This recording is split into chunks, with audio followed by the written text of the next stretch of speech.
Well, Mike, I was reading through the Torah portion that is upcoming for this week at the time of this recording, That's and a good thing. yeah, it helps on an everyday basis. In Devarim, or Deuteronomy chapter 20, this has just never stuck out to me before.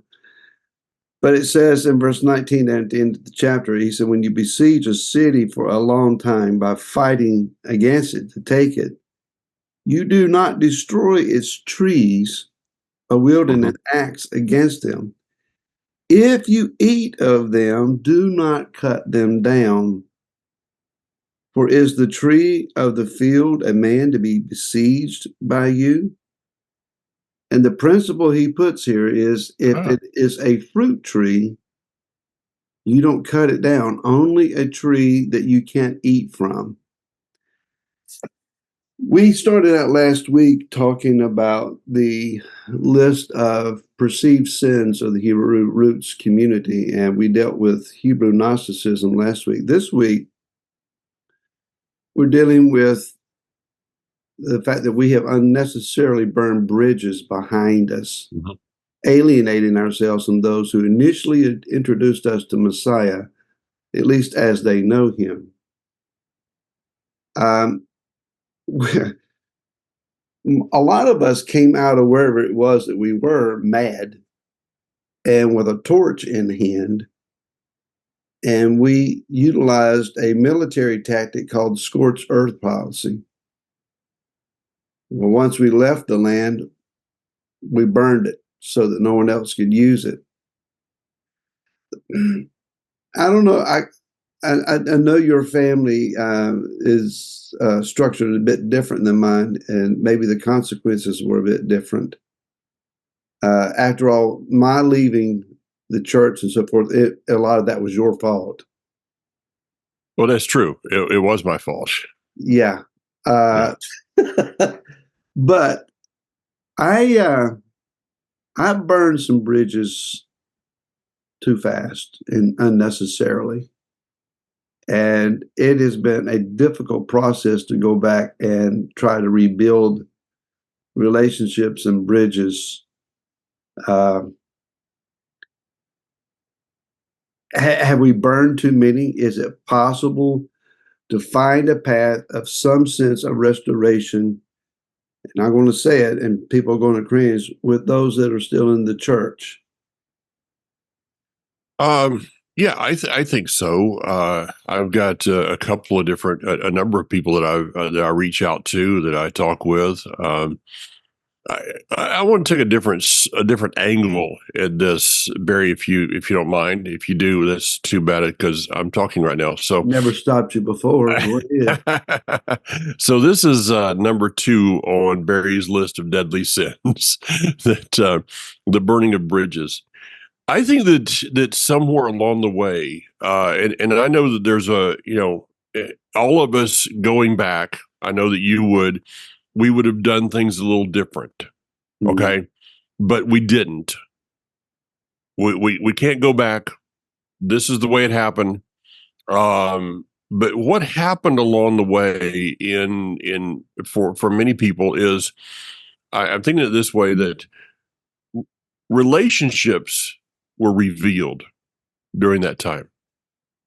The relationships that we might have thought were in very good shape ended up, the revelation was, and I'm not speaking directly about your family by any means, but I know this with other people, that when they went to their relatives, their friends, their coworkers, whoever it may be, and began to talk to them about these things, the other person put up a wall, began to argue, all kinds of things happened in there on a negative basis, therefore revealing that maybe the relationship that they thought was very strong was in actuality pretty weak, to the point that when this truth that someone was coming to them with, they didn't want to hear it. There wasn't a relationship deep enough. It had not been developed deep enough to handle the so-called obstacle that was coming. Did that make any sense? Yeah, I It remember made that. more sense as I was thinking about it earlier in my head, but it didn't come out real well. It reminds me of the day I drove from my home 3.5 hours to the Church of God State office in Roanoke here in the state. And I had made an appointment with our general overseer or our state overseer. And all I could think about during that ride was this upcoming conversation and how I hoped that it would go. My Yeah. intention was to go in and hand in and resign my ordination credentials and offer my letter of resignation as a pastor. I had great zeal in obeying what I knew to be the voice of the Most High in that regard. It didn't dawn on me what ramifications of relationship might occur. I really wasn't thinking about the peers, the fellow pastors, and minister leadership in the state. I assumed, I guess, that uh, our friendships and so forth would continue in some form. But Yeah. as it turned out, it was as if I had fallen off the edge of the earth. Uh, I was persona non grata. I was gone, and after that, a few weeks, a few months, is the phone didn't ring and no one called and said, "I heard. Are you okay? What's going on Yeah. with you?" I didn't get those calls. I got one call from someone I would not have accounted necessarily. It was an acquaintance. Someone had preached in my church before for a revival, but that was about all the relationship that we had. Uh, uh, so I guess in their estimation, I burned the bridge. It really wasn't my intention. And according to this principle, when it talks about the scripture principle, when it talks about a fruit bearing tree, there were people that had bore fruit and were bearing fruit in their congregations. They had bore fruit in my relationship with them. And the Torah says, I'm not to cut them down. I'm Mhm. not to get rid of them if they are a fruit bearer. Now, it doesn't mean I have to pick the fruit myself from that tree, but I can't tear it down or cut it down so someone else can't. So Okay. for us to criticize, lambaste, and scorch those who are bearing some fruit, wherever it is that they may be in our previous orientation of things, we are in a manner of being, our manner of saying, we are preventing other people to some degree from taking fruit from them. If that's, and the fruit they eat is the fruit that they got. We found other trees or Yeah. more trees, I guess is a better way of saying it.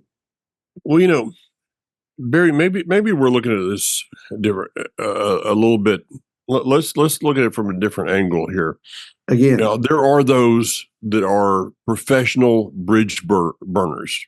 mm, Okay, they like burning bridges. I don't know that a lot of people know that they are doing that, but when you post something on social media that is basically, if you are involved in this, you're a pagan. I mean, it goes on and crazy stuff. I mean, I've gotten to where I unfriend people when I see something like that. I don't want to see it anymore. I really don't.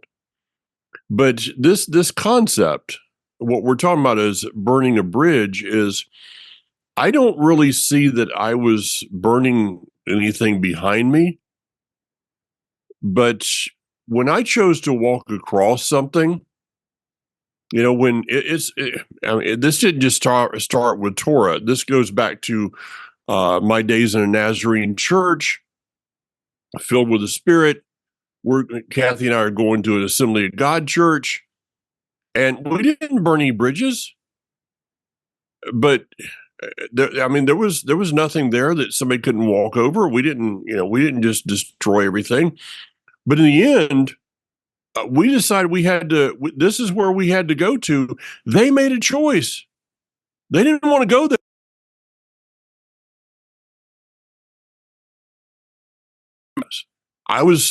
We were heading toward ministry. We were going to dinner with these people, going to lunch with these people. We were spending, it was our whole life. And when we left and went to the Assembly of God, it's like, we didn't exist anymore. What did I do wrong? I'm not sure that it wasn't really that I didn't prevent them from going where we were going. They made a choice.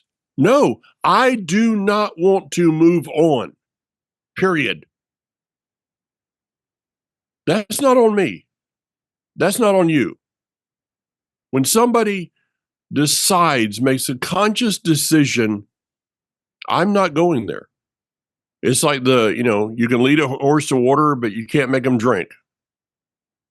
That's not your fault that the horse won't drink. It's the horse's fault. But brother, you feed a horse enough salt, it'll drink, brother. Hallelujah. You ain't right. I do. I'll add to this aspect of our discussion. After Laura and I left our pastorate, our last pastorate, and I left the denomination, I realized that what was actually going on. I don't want to be seen as throwing another match on the fire here, but nonetheless, at least in my understanding, what was going on was that as long as you preached what was supposed to be preached, mm-hmm. as long as you fit the model, mm-hmm. and you spoke the denominational language in terms,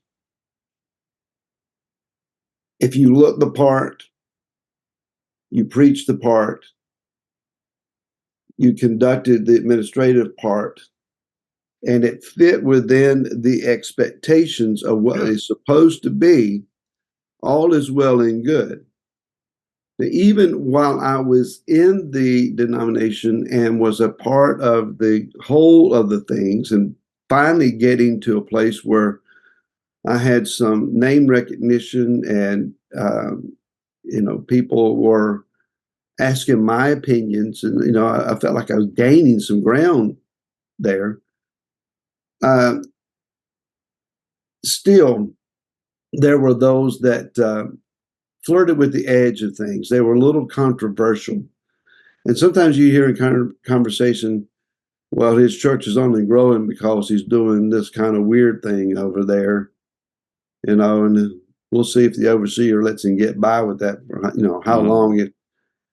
So the thing is, though, when you got numbers coming in and the financial reports are going up and results were being had, they kind of back off and let you do your own thing. Oh, yeah. But again, as long as you fit the bill.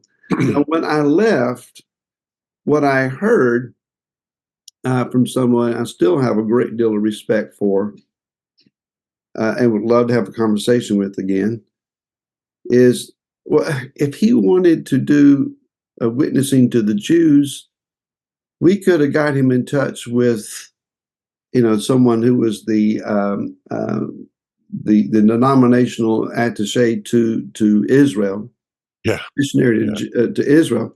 The missionary to Israel, yeah. We could have set him up, with a church that would focus with that. He could, but they didn't understand. There were church doctrines, cardinal doctrines that I could not abide by anymore. There were actions and rejections of things that I just couldn't agree with anymore, and I had to go for my own conscience sake. So I wasn't looking to recreate. Yah said, when you come out, do not recreate what you come out Yeah. of. I had to come completely out. I have to understand that, though, to those that I left from, they felt perhaps that they were the ones being rejected, and that I thought I'm better in my revelation than they are. I know something they don't know. All the while, they were understanding that what he thinks he knows, that's error. Mm-hmm. He's returned to the bondage of the law, Mm-hmm. or he has rejected the Messiah and gone off after Judaism. And no one asked Yeah. me about that. So the bridge actually got burned a bit from both ends, but I'm responsible. What you were talking about, yeah, some of them set fire on their side. That's not, I don't have any responsibility. That what I'm responsible for is the match I threw. Mm-hmm. Yeah, So and I think everybody needs to go back and visit that and relationships that can be that can be restored uh, by all means. We should go back and try to. But in the end, Barry, let's face it, and this is a word that I think you coined a number of years ago. We live in a society of systemites. yes. They want to be part of their system. That's why you have the Elks Club and the Moose Club and the Raccoon Club and all these different clubs that are out there. And how dare you go from being a moose to a raccoon? Well, moose just don't do raccoon stuff. As you might as well have told them you're going to become a raccoon, because in their mind there was no thought process of, wait a minute, maybe there's some things in this moose thing that they're not right, and so maybe we should be looking at raccoons a little bit better. But instead we're looking down upon. So it just is the system. We've got that today in politics. You Sure. know, I don't want to get political, but there a guy that I was teamed up with last week for on golf on a league. Has got a bumper sticker that says "White dudes for Harris." If I and I'm not, but if I put a bumper sticker on my truck and I'm not, that said "White dudes for Trump," I'd be called a racist. But Yeah. these people aren't thinking through anything. See, a systemite has quit thinking, has quit being challenged in things. A systemite is, I like where I am. This is my recliner. This is the button that makes it work. This is the place that it is in the room. Don't move anything. I'm comfortable. And you come along and you want to change where the recliner is in the room, and they go absolutely crazy Mm. because you're upsetting their comfort.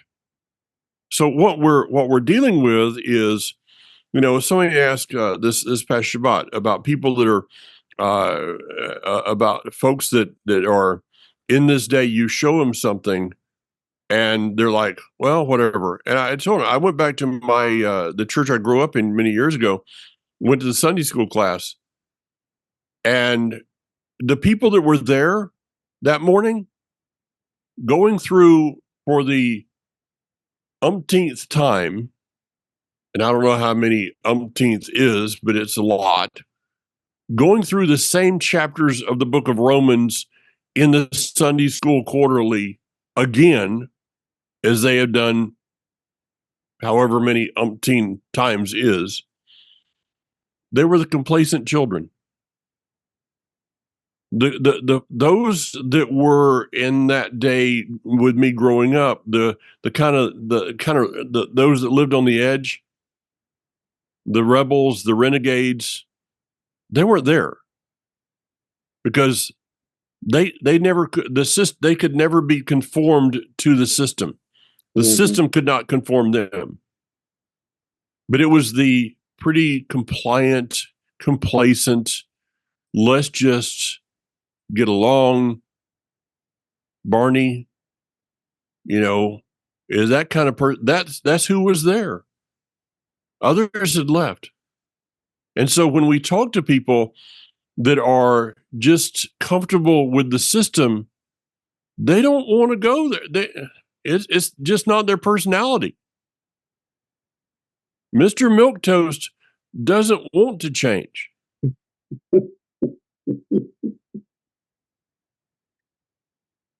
Follow that one. Well, here is a call for repentance. We've just entered in, again, at the time of this recording, into the month of Elul. For those who are doing Sighted Moon, probably tonight or maybe tomorrow night, depending on Tomorrow night. Yeah. Tomorrow night, okay. I'll look at that, but yeah. So we're coming into the month of Elul, which begins a season of repentance that it culminates on Yom Kippur. And one thing that we might want to consider repenting for is that the same thing that we've just been discussing about systemites, as long as you're part of the system, as long as you're agreeable, as long as you play the part in a role, everything is fine. If you color outside the line, you get hounded on, eyebrows raised, and criticized. We do the same thing among our own peers. We're on this other side of the bridge, but again, we're looking at our peers, those that we know, and as long as they are functionally agreeable to ourselves, we can say, well done, attaboy. Maybe I'll come by and see y'all sometime if I'm traveling that direction. But someone, whether it's a calendar or whether it's the way that they do things or, how they do feast days, etc., if they're outside the margins of our expectation, do we have enough grace about us to say, well, that's what works for them. That's where they're at in their understanding and revelation. And if it's redeeming lives, if it's bringing harmony and hope to people, if they're following after Messiah with a genuine righteous expectation, who am I to criticize? Who am I to throw a stone at them? Unfortunately, the same things that we have burned bridges behind us because of, for whatever purpose, we've carried over the same stuff into our own side of the bridge. So isn't that a bit of hypocrisy on our part? I mean, wrong attitudes are wrong attitudes no matter where you're standing. It doesn't matter which side of the bridge or if you're in the middle of the river. Wrong attitudes are wrong attitudes. So if we're, I think that our very presence should be convicting. If everybody gets along with you, if you're like everybody's friend, you're a chameleon. That wasn't political. Boy, yeah. Mike, you said that. Yeah, I know. If everybody loves you, then you probably don't stand up for anything. because you walk into a room and you change for the room. Wherein, what if we're living the life that we're called to, that we were created to, when we walk in the room, we should change the room.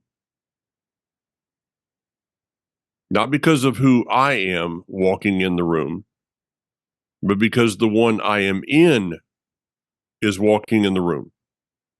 And let's face it, Yeshua was not loved by everybody.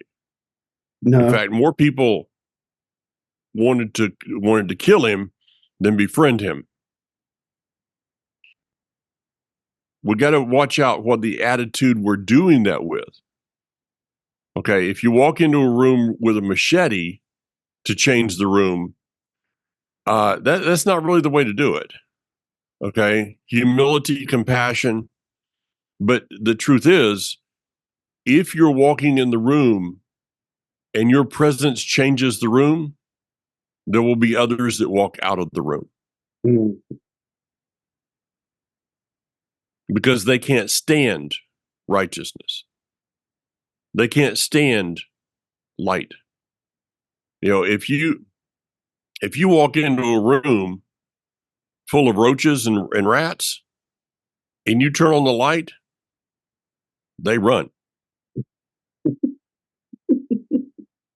So So if your people disagree presence, with you, they're a roach and a rat. so your presence should reveal a person. Yeah. And I can't help it. Okay.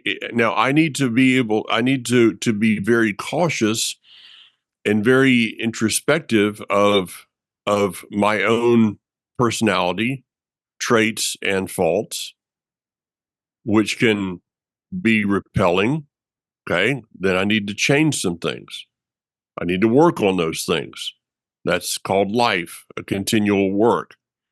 But at the same time, I need to understand that because of who I am called to be, not everyone is going to like me because I convict them. Mhm. And if that's the case, I should be looking at them saying, "You're welcome," not saying, "I'm sorry." I don't ever want to be apologizing for my presence convicting someone unless my presence is arrogant and pride and I deserve to be rejected. And that's happened at times. Nice. Maybe. That was a softball. I'll just toss that to you. Now, Swing and a miss. in relating with Mike Clayton, you never doubt as to what his opinion might be. I mean, you're going to find out one way or the other, good or bad, in your estimation. I want to take a little different path on this before we finish up today. Um, the last half of this phrase, alienating ourselves from those who initially introduced us to Messiah. Yeah. I want to give honor to those who taught me what they knew. Yes. Yeah. There were men, and in Sunday school times there were some women who taught us what they knew. I remember uh, Sister Stone, I think her name. I can't remember her first name. About 4 years old. I remember her. I remember Norma Boyd taking the junior boys class, which was a huge undertaking, but she did that. And growing up, a lot of my life was for 11 years, was the pastor to Herbert Stone. And he was greatly admired in the entire denomination. He never went beyond pastoring a local church, but his four sons all became ministers, and they have done great administrative work and rose up quite highly. Um, but he was a beloved man. Mike, you would have liked him in a lot of ways, but you would have debated with him quite fiercely at times. That would be great. I love that man. I enjoy it. But I want to mention a man. I alluded to him earlier.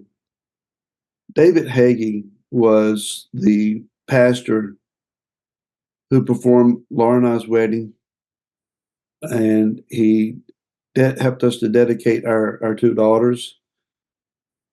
And he mentored me and enabled me to be set forth in ministry. And he was someone I called on multiple occasions saying, what do I do? How do I handle this situation? He struggled in his health and what I understand in the last years, now in his 80s. And one more time, I'd like to have a conversation with him and just talk out some things and see how he's doing. But I want to give honor to those that that helped me, my own parents. You know, Yeah. they taught me what they knew. And when I came out of the denomination and we started House of David, the thought was, well, he thinks he knows what we don't know, and we just don't know anything anymore. And that was unintentional, but that was the way it came across. So I thank Yah for those who taught me what they knew. And in all reality, I guess what we're doing, we're teaching people what we know. But the idea that we have perfect knowledge about everything, I think we need a wake-up call on that. I think we're a long ways away from that. Yeah. So, well, I got, according to my camera, I've got some little guys that just showed up at my front door that I get to help take care of today. So, Congratulations. yeah. Good Congratulations. program. See you next week, Barry. See you, Mike.